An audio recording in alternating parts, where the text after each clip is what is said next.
Hello students, today we are going to discuss motion of a charged particle in uniform magnetic field. We have already discussed the force experienced by charged particle in uniform magnetic field, that is F vector equals to Q V cross V vector. Okay, and direction भी हम उसका discuss कर चुके हैं, right? आज हम discuss करेंगे path. Suppose मेरे पास ये एक टेबल है,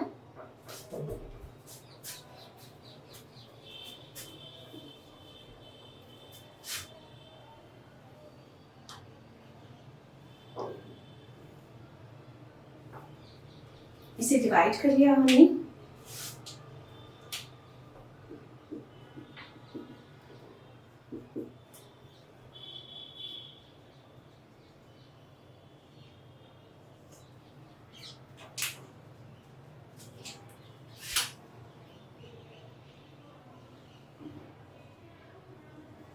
जेड एक्सिस एंड इस पर जो है यूनिफॉर्म मैग्नेटिक फील्ड है जिसका डायरेक्शन आउटवर्ड है। यूनिफॉर्म मैग्नेटिक फील्ड है जिसका डायरेक्शन है आउटवर्ड। यूनिफॉर्म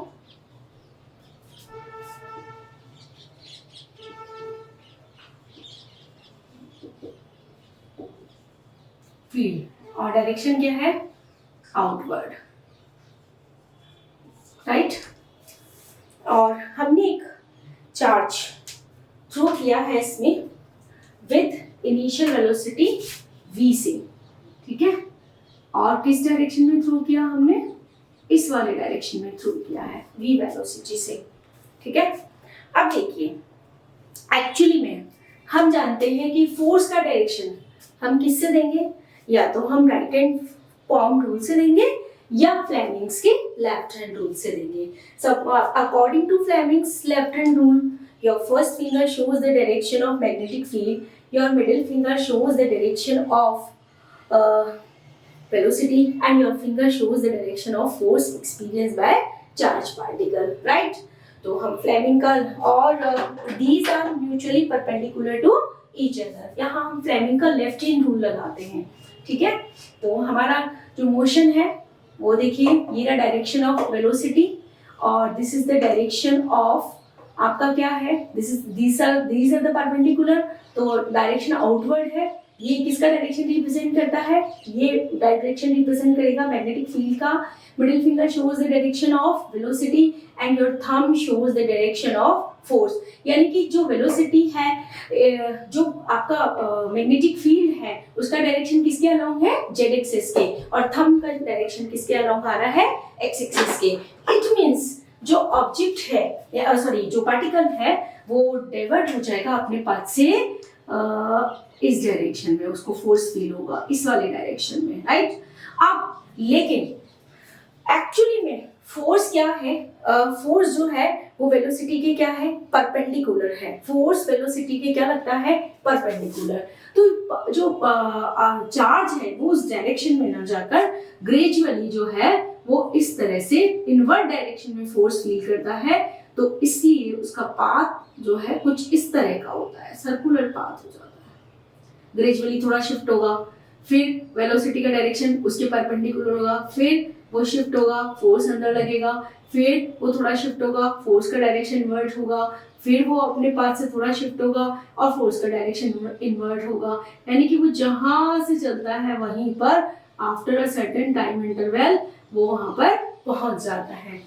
क्या समझ रहे हैं आप? मतलब जहां से स्टार्ट हुआ है वो ऐसे चलता है और ऐसे वापस उसी सर्कुलर पाथ को कवर करके वापस वहीं पहुंच जाता है। अगर किसी भी चार्ज को आप v वेलोसिटी देकर थ्रो करेंगे इस y एक्सिस के अलावा, तो अकॉर्डिंग टू फ्लेमिंग्स रूल वो जो फोर्स है ना, thumb shows the direction of force, तो वो फोर्स इस डायरेक्शन में फील करेगा। लेकिन फोर्स वेलोसिटी के परपेंडिकुलर है, तो वो क्या होता है? वो थोड़ा स्ट्रेट ना जाकर वो अपने पास से थोड़ा डाइवर्ट होगा, फिर थोड़ा डाइवर्ट होगा, फिर थोड़ा डाइवर्ट होगा, फिर थोड़ा डाइवर्ट होगा। इस तरह से वो जो मोशन होगा वो कैसा होगा? आपका एक पूरा सर्कल कंप्लीट करके वहीं पहुंचेगा इनिशियल स्टेज पर। इसका मतलब क्या होता है? Work done by this force. इससे कुछ कंक्लूजन्स निकलेंगे। Work done by this force equals to 0. इस work done by this force equals to 0, है ना। और इसका मतलब अब देखो, हम पहले पढ़ चुके हैं कि फोर्स किसके परपेंडिकुलर होता है, वेलोसिटी के। इसका मतलब फोर्स जो है किसके परपेंडिकुलर है, डिस्प्लेसमेंट के भी परपेंडिकुलर है। और हम जानते हैं वर्क इक्वल्स टू क्या होता है, force F vector dot D vector, यानी एफ डी कॉस थीटा। अगर ये परपेंडिकुलर है, फोर्स डिस्प्लेसमेंट के परपेंडिकुलर है, इसका मतलब थीटा कितना है, थीटा है आपका 90 डिग्री। और it means W equals to कितना हो जाएगा आपके पास, 0। वर्क डन क्या है आपके पास, 0। अगर वर्क डन 0 है, if work done is 0, it means change in kinetic energy is also 0। Number 2, 1 number पर वर्क डन क्या होगा, work done why this force is 0। हम जानते हैं कि फोर्स वेलोसिटी के परपेंडिकुलर होता है, तो फोर्स किसके परपेंडिकुलर होगा, डिस्प्लेसमेंट के भी परपेंडिकुलर होगा। It means work done is 0। और क्या लिख सकते हैं कि चेंज इन, अगर वर्क डन 0 है, इसका मतलब change in kinetic energy equals to 0। अगर काइनेटिक एनर्जी में चेंज 0 है, इट मींस क्या है, स्पीड और वेलोसिटी रिमेन्स, स्पीड और velocity remains, speed remains constant और वेलोसिटी रिमेन्स कांस्टेंट। ठीक है, कैसा है, मैग्नीट्यूड में कांस्टेंट है। अगर चेंज इन काइनेटिक एनर्जी 0 है, इसका मतलब velocity remains constant.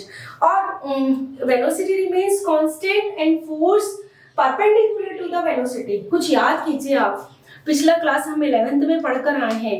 If on a charged particle velocity remains constant and force is perpendicular to the velocity, then this is the condition of uniform circular motion।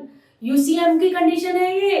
अगर velocity constant है और velocity force perpendicular है velocity के, तो particle का motion कैसा होगा, uniform circular motion होगा। कैसा मोशन होगा, यूनिफॉर्म सर्कुलर मोशन। यानी इससे हमने क्या, पूरे इससे क्या कंक्लूड किया है कि जो मोशन है पार्टिकल का वो कैसा है, यूनिफॉर्म सर्कुलर मोशन है। Net work done 0, net work done 0, then change in kinetic energy 0, it means speed constant और velocity force is perpendicular to the velocity. It means in uniform magnetic field, the motion of a charged particle execute uniform circular motion। क्या कह रहे हैं हम, speed constant and force velocity के perpendicular है, तो charge particle execute uniform circular motion. कैसा motion है, यूनिफॉर्म सर्कुलर मोशन। बाय बात समझ में आ गई कि स्पीड कांस्टेंट है, फोर्स वेलोसिटी के क्या है, परपेंडिकुलर है, राइट। अब इस इट मींस अगर ये यूनिफॉर्म सर्कुलर मोशन है तो क्या होना चाहिए, सेंट्रीपिटल फोर्स होना चाहिए। और हु प्रोवाइड सेंट्रीपिटल फोर्स, कौन देगा सेंट्रीपिटल फोर्स, फोर्स पढ़कर आए ना। अगर किसी भी चार्ज का मोशन होता है uniform circular, uniform magnetic field में मोशन ऑफ चार्ज यानी मूविंग चार्ज पर लगने वाला फोर्स क्या होता है, that magnetic force provides centripetal force. और सेंट्रीपिटल फोर्स क्या होता है हमारे पास, mv² upon r equals to क्या हो जाएगा, qv sin theta. And you know velocity and magnetic field perpendicular to each other, okay। so what is the angle between them, that equals to 90 degree, right। और इसका मतलब हो गया कि mv² हमारे पास क्या हो जाएगा, mv² upon r equals to qv sine 90 degree. और साइन 90 का वैल्यू कितना होता है, 1, यानी mv², m को कैपिटल कर लो आप इसको m, और mv² upon r equals to qv। v and v से v कैंसिल, तो हमारे पास क्या आ जाएगा, R equals to mv upon qv. This is the very important thing कि जो हमने यूनिफॉर्म सर्कुलर मोशन है उसका रेडियस कितना है, उसका रेडियस है mv upon qv. It means radius depends on velocity. अगर आप वेलोसिटी इंक्रीज करोगे तो क्या बढ़ जाएगी, रेडियस इंक्रीज हो जाएगा, राइट. अब दूसरा हमारे पास हम इससे क्या निकाल सकते हैं, टाइम पीरियड निकाल सकते हैं. t इक्वल्स टू हम जानते हैं 2 पाई v इंटू आर. कहाँ से आया, क्लास 11 में यूनिफॉर्म सर्कुलर मोशन में हमने टाइम पीरियड का डेफिनेशन पढ़ा है. t इक्वल्स टू क्या होता है, 2 पाई अपॉन ओमेगा, और ओमेगा इक्वल्स टू क्या होता है, ओमेगा इक्वल्स टू होता है v बाई आर. यहाँ हमने वैल्यू सब्स्टिट्यूट कर दी है, ठीक है. तो हमारे पास r t equals to 2 pi, r की जगह क्या रखेंगे यहाँ पर, mv upon v into qv, और v से v कैंसिल. तो हमारे पास टाइम पीरियड क्या आ जाएगा, हमारे पास टाइम पीरियड आ जाएगा t equals to 2 pi m upon qv, and radius हो जाएगा हमारे पास mv upon qv. Radius depend करता है वेलोसिटी पर, time period it's not depends on velocity, और के पर डिपेंड नहीं करता है, मास पर डिपेंड करता है. अगर मास चेंज करोगे तो सिस्टम चेंज हो जाएगा. इसलिए यहाँ पर अगर आप वेलोसिटी चेंज करते हो तो उसकी रेडियस चेंज हो जाएगी, but time period remains same. इस चीज को हम ऐसे समझ लेते हैं कि हमारे पास सपोज ये टेबल का टॉप है, और इसमें अगर एक पार्टिकल मूव करता है विद v1 वेलोसिटी से और r1 रेडियस में, तो हमने अभी पढ़कर आए हैं कि यूनिफॉर्म सर्कुलर मोशन में होगा, तो कैसे यूनिफॉर्म सर्कुलर मोशन में होगा ना वहाँ पर. और अगर आप उस पार्टिकल की वेलोसिटी बढ़ा दोगे तो क्या इंक्रीज हो जाएगी, उसकी रेडियस इंक्रीज हो जाएगी. यानी कि v2 वेलोसिटी करोगे तो उसका रेडियस हो जाएगा r2, यानी ये रेडियस है उसकी r1, और ये वाला जो रेडियस है उसका वो है r2. यहाँ वेलोसिटी है v1 और यहाँ वेलोसिटी है v2. It means v2 is greater than v1 and r2 is greater than r1. It में मतलब टाइम पीरियड हमारा सेम बना रहेगा. अगर हम उसकी वेलोसिटी इंक्रीज करेंगे तो ऑटोमेटिकली उसका रेडियस भी इंक्रीज हो जाएगा, ठीक है. और इससे हम फ्रीक्वेंसी भी निकाल सकते हैं. f इक्वल्स टू क्या होता है, f फ्रीक्वेंसी इक्वल्स टू होता है हमारे पास 1 अपॉन t. तो f इक्वल्स टू हम क्या लिख सकते हैं, qv अपॉन 2 पाई m, ये भी हो सकता है. दीज आर मतलब फ्रीक्वेंसी, रेडियस और टाइम पीरियड जो है उस सर्कुलर पाथ का हमने निकाल लिया है. और नेक्स्ट टॉपिक इज हेलिक्स. यहाँ पर जो है एक टेबल का टॉप है जिसमें मैग्नेटिक फील्ड का डायरेक्शन है आउटवर्ड और यूनिफॉर्म मैग्नेटिक फील्ड है, and this is X Y and Z axis. और एक हम प्रीवियस टॉपिक में पढ़कर आए हैं कि if we throw a charge particle along with some velocity v, तो उसका जो पाथ होता है वो कैसा होता है, यूनिफॉर्म सर्कुलर पाथ होता है, और मोशन जो होता है वो यूनिफॉर्म सर्कुलर मोशन होता है. And the force experienced by the charge is always perpendicular to the velocity. ये हम ऑलरेडी जो है प्रीवियस टॉपिक में डिस्कस कर चुके हैं, राइट. अब अभी तक तो हमने जो है चार्ज पार्टिकल को किसी एंगल थीटा से थ्रो नहीं किया था. अब हम क्या करते हैं कि जो चार्ज है उसे एक वेलोसिटी v और हॉरिजॉन्टल से एंगल थीटा के साथ जो है थ्रो करते हैं. सपोज हमारा चार्ज पार्टिकल है और उसे हमने v वेलोसिटी से हॉरिजॉन्टल के साथ थीटा एंगल से थ्रो कर दिया है, ठीक है. तो अलोंग एक्स एक्सिस यानी थी यहाँ पर उसका वेलोसिटी का कंपोनेंट क्या हो जाएगा, वो हो जाएगा v cos थीटा. और दूसरा कंपोनेंट अगर इस वेलोसिटी को रिजॉल्व कर रहे हैं तो दूसरा कंपोनेंट हमारा क्या हो जाएगा, यहाँ पर ये हो जाएगा आपके पास v sin थीटा. देखो जो हॉरिजॉन्टल कंपोनेंट है वो रिस्पॉन्सिबल होगा इस पार्टिकल को सर्कुलर मोशन में मूव कराने के लिए, सर्कुलर पाथ में मूव कराने के लिए. जो वर्टिकल कंपोनेंट होगा यानी v sin theta, it's remains unchange, ये कांस्टेंट रहेगा क्योंकि इस पर फोर्स कैसा होगा आपका जीरो होगा। वह देखो ऐसा है कि जेड जो इसका जो डायरेक्शन है वो वही है जो जेड एक्सिस की डायरेक्शन में है v sin थीटा, और जेड एक्सिस की डायरेक्शन में ये जो डायरेक्शन है वो किसका है, मैग्नेटिक फील्ड का है। तो इस डायरेक्शन में कोई भी फोर्स इस पर वर्क नहीं करता है। तो v जो फोर्स होगा इस पर वर्क फोर्स होगा वो कितना होगा, जीरो। वर्टिकल के लिए बात कर रही हूँ मैं सारी। वर्टिकल जो कंपोनेंट है वो रिमेन्स कांस्टेंट, यानी कि वो कैसे रहेगा, v sin theta remains unchange, constant रहेगा। ठीक है, और क्योंकि उस पर जो फोर्स वर्क कर रहा है वो कैसा है, जीरो, क्योंकि इस डायरेक्शन में कोई फोर्स लग ही नहीं रहा है, क्योंकि जो because that component in the direction of Z axis, और जेड एक्सिस की डायरेक्शन में कौन है, मैग्नेटिक फील्ड है, राइट। और जो v sin थीटा है, v cos थीटा है, वो रेस्पॉन्सिबल होगा इसको सर्कुलर पाथ में मूव करवाने के लिए, वो रेस्पॉन्सिबल होगा इसे सर्कुलर पाथ में मूव करवाने के लिए। बट जो v sin थीटा है, जो वर्टिकल कंपोनेंट है, वो जैसे वो सर्कुलर पाथ में मूव करने स्टार्ट करेगा वो उसको थोड़ा थोड़ा अपलिफ्ट करना स्टार्ट कर देगा। जो चार्ज है उसे क्या करेगा, वो अपलिफ्ट करेगा। तो अब हम उसका पाथ देखेंगे कि कैसा हो जाएगा। देखो ये तो हॉरिजॉन्टल से उसने क्या बनाया है, थीटा एंगल बनाया है, और जब वो मूव करना स्टार्ट करता है तो देखो उसका पाथ कुछ ऐसा हो जाता है।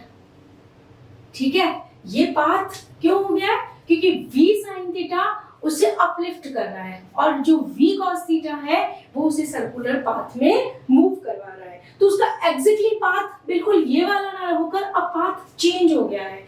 क्या हो गया है, पाथ चेंज हो गया है। इसे बोलते हैं हेलिक्स। इस पाथ को ही बोला जाता है हेलिकल पाथ, हेलिक्स बोला जाता है, राइट। तो अगर हम इसे बनाएं तो देखिए ये कुछ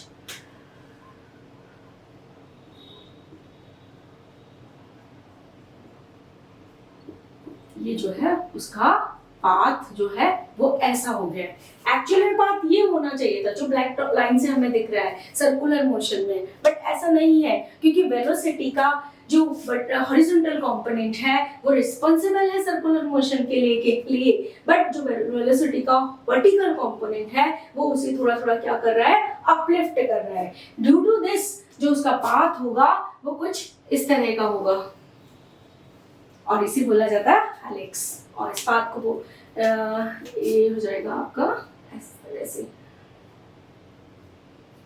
ठीक है। और जो रेडियस होगी, अब आप रेडियस को क्या लिखकर आए थे, हम अभी हमने जब पिछले टॉपिक में डिस्कस किया था तो सर्कुलर रेडियस क्या थी हमारे पास में, वो था हमारे पास mv/qv। लेकिन अब यहाँ पर ये v नहीं आएगा, क्या आएगा, v cos theta, r equals to mv cos theta upon qv। ऐसा क्यों हुआ, क्योंकि वेलोसिटी का कौन सा कंपोनेंट इसके लिए रेस्पॉन्सिबल है, हॉरिजॉन्टल कंपोनेंट रेस्पॉन्सिबल। एक नई टर्म और यहाँ पर आएगी जिसे हम बोलेंगे पिच। पिच क्या होता है, पिच होती है ये vertical distance in one time period. ठीक है, पूरे इसको कंप्लीट करने में जो ये वर्टिकल डिस्टेंस है इसे बोला जाता है पिच। क्या बोलते हैं इसे, the vertical distance covered in a one time period. एक time period, one time period में जो डिस्टेंस वर्टिकली हम कवर कर लेंगे, यानी ये शिफ्ट हो गया ना, अपलिफ्ट हो गया आपका पार्टिकल, तो इसे बोला जाता है पिच। और पिच इक्वल्स टू हमारे पास क्या हो जाएगा, जैसे डिस्टेंस का फॉर्मूला होता है तो v sin theta into T.